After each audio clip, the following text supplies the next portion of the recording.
In today's tutorial, I'm going to show you guys how to delete saved passwords in your Google Chrome web browser. So this should hopefully be a pretty straightforward tutorial today. And without further ado, let's jump right into it. So we're going to begin by opening up the Google Chrome web browser, if it's not already open. And you want to open up the menu. So go up to near the top right and left click on the menu icon. And then go down and left click on Settings.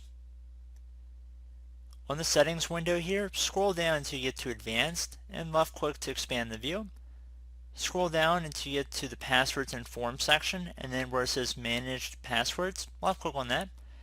Now to turn passwords off altogether, just toggle this position to the off spot. So just see where it says off by toggling this oval to the off position. If you had any passwords you wanted to delete that were currently saved, they'd be listed down here, and there'd be a little X next to it. Just left click on the little X next to it to remove the saved password, and that's about it. So I do hope this brief tutorial was able to help you guys out, and as always, thank you for watching, and I look forward to catching you all in the next tutorial.